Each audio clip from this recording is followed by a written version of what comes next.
Praise the lord. ప్రభువైన యేసు నామములో అందరికీ వందనములు. యేసయ్య మాటను ఈ కార్యక్రమాన్ని వీక్షించడానికి ప్రేమతో నేను మిమ్మల్ని ఆహ్వానిస్తున్నాను. ఈ దినము లూకా సువార్త 13వ అధ్యాయము 10వ వచనం నుండి 17 వచనాల వరకు మనము ధ్యానించుకుందాం. విశ్రాంతి దినమున ఆయన ఒక సమాజ మందిరములో బోధించుచున్నప్పుడు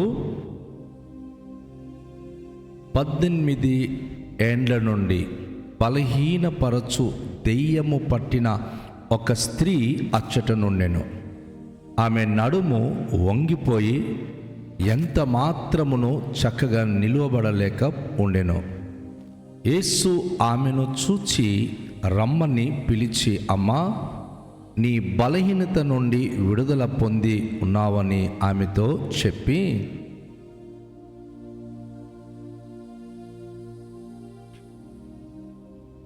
ఆమె మీద చేతులుంచగానే ఆమె చక్కగా నిలువబడి దేవుని మహిమపరచెను.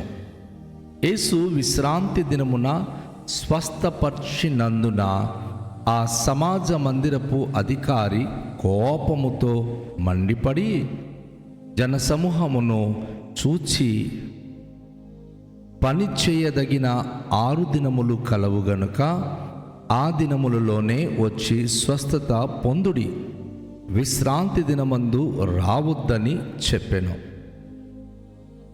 అందుకు ప్రభు, వేషధారులారా, మీలో ప్రతివాడును విశ్రాంతి దినమున తన ఎద్దునైనను గాడిదనైనను గాడి యొద్ద నుండి విప్పి తోలుకొని పోయి నీళ్లు పెట్టును గదా. ఇదిగో 18 ఏండ్ల నుండి సాతాను బంధించిన అబ్రహాము కుమార్తె అయిన ఈమెను విశ్రాంతి దినమందు ఈ కట్ల నుండి విడిపింపదగదా అని అతనితో చెప్పెను. ఆయన ఈ మాటలు చెప్పినప్పుడు ఆయన నిద్రించిన వారందరూ సిగ్గుపడిరి. అయితే జనసమూహమంతయు ఆయన చేసిన ఘన కార్యములన్నిటినీ చూచి సంతోషించిరి. ప్రియ దేవుని యొక్క బిడ్డలారా, ఈరోజు ఈ ప్రశస్తమైన సమయంలో ప్రభువైన యేసుక్రీస్తు వారు చేసిన ఒక అద్భుత కార్యముల గురించి మనము వింటున్నాం. యేసు ప్రభు వారు 6 దినాలు స్వార్థ పరిచర్యలో తను నిర్విరామముగా పల్లెల్లో, గ్రామాలు, పట్టణాలు తిరిగేవారు. ఆదివారము విశ్రాంతి దినం వచ్చినప్పటికీ ఆయన వేరే ఊరు వెళ్ళేవారు కాదు. ఆ దినము ప్రభు దినము అని, ఆయన విశ్రాంతి దినము దేవుని ఆరాధించే దినము కనుక సమాజ మందిరంలోనికి వెళ్ళి ఆరాధించడం అనేది ఆయన అద్భుతంగా పాటించే ఒక అనుభూతి. అది ఈరోజు చాలామంది క్రైస్తవ బిడ్డలు ఆదివారము విశ్రాంతి దినము పట్టించుకోవట్లేదు. వారము రోజులు పని చేస్తూ ఉంటారు, ఆదివారం కూడా దేవుని సన్నిధిని విడిచిపెట్టి వెళ్ళిపోతూ ఉంటారు. అది తప్పు. అలా మనం వెళ్ళి దేవుని ఆరాధించే విషయంలో నిర్లక్ష్యము చేస్తే ఈరోజు మనకు లాభదాయకంగా ఉంటుంది, కానీ రేపు అపవాది సాతానుడు మనను గాలము వేసి భయంకర నష్టపు ఊబిలోనికి నెట్టివేసినప్పుడు మనం ఎంతో వేదన చెందవలసి ఉంది. ఇక్కడ విశ్వాసము కలిగి అబ్రహాముకు కుమార్తెగా ఎంతో నమ్మకమైన బిడ్డగా ఉంటున్న ఒక స్త్రీ సుమారుగా 18 సంవత్సరాల నుండి బలహీనపరచు దెయ్యము తనను పట్టినందున తన నడుము వంగిపోయి ఎంత మాత్రము చక్కగా నిలబడలేకపోయే. ప్రతి విశ్రాంతి దినమున మందిరానికి వస్తుంది, కానీ బైబిల్లో ఒక మాట ఉంది కదా, ప్రభు దొరుకు కాలమున ఆయనను వెదకుడి, సమీపంలో ఉండగా వేడుకొనుడి అని. యేసు ప్రభు ఆ రోజు విశ్రాంతి దినమున దేవుని మందిరానికి ఆయన వచ్చినప్పుడు ఆ సహోదరి కూడా ఆ మందిరానికి వచ్చి ఆ నడుము వంగిపోయిన పరిస్థితిని బట్టి నడవలేక బహు భారముగా నడుచుచో ఆమె మందిరము లోపలికి వచ్చి ప్రవేశించింది. అందరూ చక్కగా నిలబడి ప్రభును ఆరాధిస్తున్నారు, కానీ ఆమె చక్కగా నిలబడలేకపోతుంది. ఆమె నడుము వంగిపోవడం బట్టి ఆమె బహు వేదన పడుతుంది. అవును నా సోదరి, నా సహోదరుడా, దురాత్మ పట్టినప్పుడు నువ్వు ప్రభు దగ్గర నిఠారుగా నిలబడలేవు. ఏ రోజు మనం పరిస్థితి ఎలా ఉంటుందో మనం ఊహించలేము. ఏ రోజు మన బ్రతుకు ఏ విధంగా ఉంటుందో మనము గమనించలేము. ఎందుకు అంటే సాతానుడు అనేకసార్లు మనిషిని పడేయడం కానీ, వంచేయడం కానీ, కృంగదీయడం కానీ ఇది సాతాను యొక్క పని. చాలాసార్లు కొంతమంది అంటారు కదా, చర్చికి వెళ్ళడానికి నాకు ఇంట్రెస్ట్ లేదు, చర్చికి వెళ్తే ఏం దొరుకుతుంది, చర్చికి వెళ్తే లాభం ఏమిటి, ఇలాంటి పిచ్చి ప్రశ్నలు వేస్తూ ఉంటారు. అది వారు వేసే ప్రశ్న కాదు, వారిలో ఉన్న దురాత్మ వేసే ప్రశ్న. దేవుణ్ణి ఆరాధించడానికి దేవుడు మనల్ని తయారు చేశాడు, కానీ సాతానుడు దేవునిని దూషించడానికి మన నోరును, మన హృదయాన్ని, మన బ్రతుకును వాడుకుంటున్నాడు. చాలాసార్లు దేవునికి ప్రశ్నించేటటువంటి స్థితి దురాత్మ చేత ఒక వ్యక్తి నడిపించబడినప్పుడే ఆయన ఎంతకైనా తెగించుకొని దూషిస్తాడు. అయితే ఇక్కడ ఈ స్త్రీ తన గుండె నిండా విశ్వాసం కలిగి ఉన్నది కాబట్టి ఆమె దూషించట్లేదు, కానీ నడుము వంగిపోయి నిఠారుగా నిలబడలేకపోతుంది. యేసయ్య ఎప్పుడు కూడా ఒక మనిషి హృదయాంతరంగా ఉన్న విశ్వాసాన్ని చూస్తాడు, కానీ మనము ఎలా ఉన్నాము, తెల్లగా ఉన్నామా, నల్లగా ఉన్నామా, ఎండిపోయి ఉన్నామా, లావుగా ఉన్నామా, మంచి బట్టలు కట్టుకున్నామా, మంచి బట్టలు కట్టుకోలేదా, అవి పై రూపము దేవుడు చూచువాడు కాడు. ఆయన అంతరంగాన్ని చూచే దేవుడు. ఈ నడుము వంగిపోయిన 18 సంవత్సరాల నుంచి బాధపడుతున్న స్త్రీని యేసయ్య చూచినప్పుడు వెంటనే అమ్మా దగ్గరికి రమ్మని చెప్పి పిలిచాడు.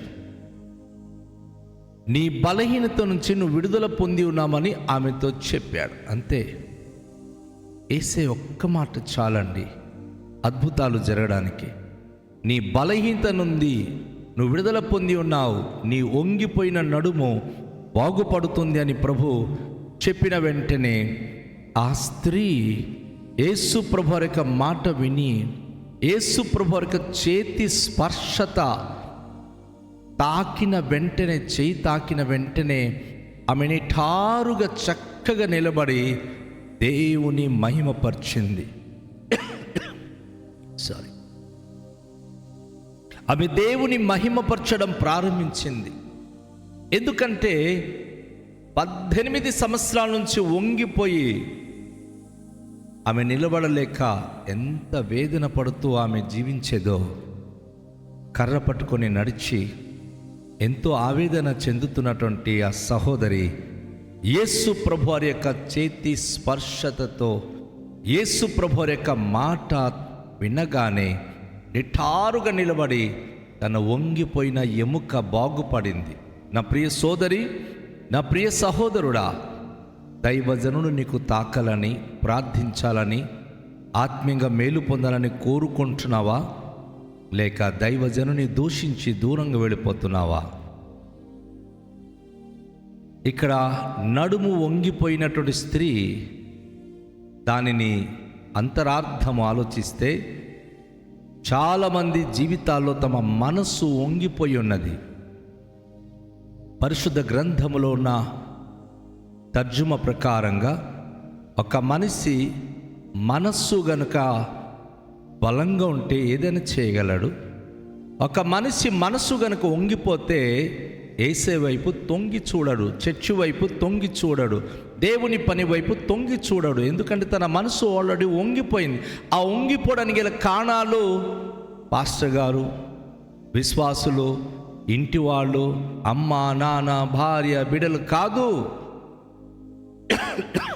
అపవాది అయిన సాతానుడు నిన్ను పట్టి పీడించినప్పుడు నీ మనసు విరిగిపోతుంది, వంగిపోతుంది.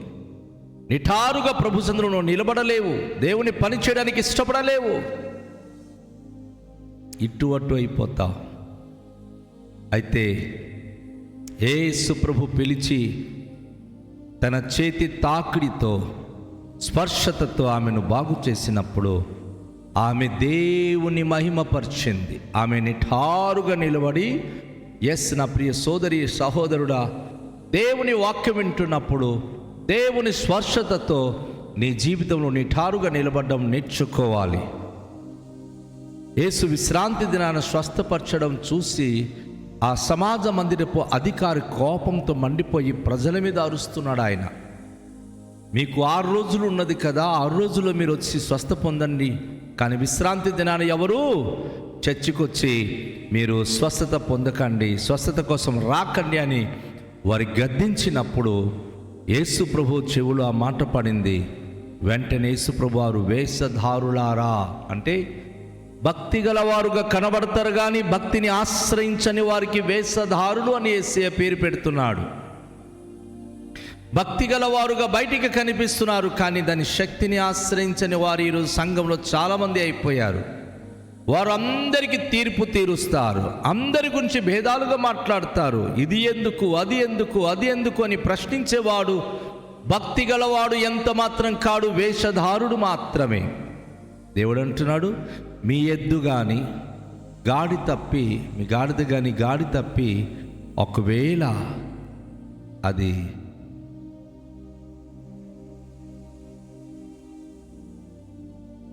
ఒకవేళ బంధించబడి గనుక ఉంటే ఆ యజమానుడు దాన్ని విప్పి తోలుకొని పోయి నీళ్ళు పెడతాడు కదా. తన గాడిదకు ఎద్దుకే కట్టబడి గనుక ఉండి సరైనటువంటి ఆహారము తినక, గడ్డి తినక, నీళ్ళు త్రాగక ఉన్నప్పుడు తన యజమానుడు దాని మీద అంత జాలి పడితే 18 సంవత్సరాల నుండి సాతాను బంధించిన విశ్వాసం కలిగిన కుమార్తె అయిన ఈమె, అబ్రహాము కుమార్తె అయిన ఈమెను ఈ దినము తన కట్ట నుంచి విడిపించడానికి తప్ప విడిపించకూడదా అని ప్రభు ప్రశ్నిస్తూ ఉన్నాడు. యేసు ప్రభు యొక్క ప్రశ్నకు అందరూ ఆశ్చర్యపడుతున్నారు. ఆయన ఈ మాటలు చెప్పినప్పుడు ఎవ్వరు కూడా తనని ఎదిరించడానికి ముందుకు రాలేకపోయారు. వారందరూ సిగ్గుపడ్డారు. సమాజమంతట కూడాను, సమూహమంతట కూడాను ఆయన చేసిన కార్యాన్ని బట్టి సంతోషించారు. నా ప్రియ సోదరి సహోదరుడా, నువ్వు దేవుని సన్నిధికి వచ్చి దేవుని ద్వారా నువ్వు విడిపించబడి దేవునికి మహిమకరంగా జీవించే వ్యక్తిగా ఉండు. కానీ మనస్సు వంగిపోయి, విడిపోయి, బంధించబడి సేవకునికి విరుద్ధంగా, సంఘానికి విరుద్ధంగా, పరిచర్యకి విరుద్ధంగా, ప్రజలకు విమర్శించే అనుభూతి కలిగి ఉంటే అపవాదిని నువ్వు అణగదొక్కేస్తాడు. దైవరాజ్యానికి నువ్వు దూరం అయిపోతావు, ఆత్మహత్య స్థితిలో పతనమైపోతావు. అలాంటి స్థితి మనకొద్దు. తలలుంచుకొని ప్రార్థన చేద్దాం. దయగల తండ్రి, ఈ దినము 18 సంవత్సరాల నుంచి సాతానుడు బంధించి నడుము ఉంచినటువంటి వ్యక్తి గురించి మేము విన్నాం. మీ స్పర్శతతో, మీ మాటతో విడిపించారు. ఈరోజు సంఘంలో అనేక మంది నడుము వంగిపోయిన స్త్రీ వలె, మనస్సు వంగిపోయి, సహవాసములో ఆత్మీయతలో పడిపోయి, వంగిపోయి బ్రతుకుతున్న వారు చాలామంది ఉన్నారు. మీరే లేవనెత్తండి, మీరే బాగు చేయండి, మీ వాక్యం ద్వారా తిన్నగా నడిపించండి. మీ మహిమ కొరకు ప్రతి కుటుంబము జీవించే కృపనివ్వండి. ప్రభువా, వేషధారులైన జీవితం వద్దు. అందరూ ఆత్మీయ జీవితాల్లో మీకు నచ్చిన, మీకు ప్రియమైన బిడ్డలుగా జీవించే భాగ్యం అనుగ్రహించుమని యేసు నామములో ప్రార్థిస్తూ వేడుకొనుచున్నాము పరమ తండ్రి, ఆమేన్. అందరికీ షాలోం. ప్రభు మనలను దీవించునుగాక.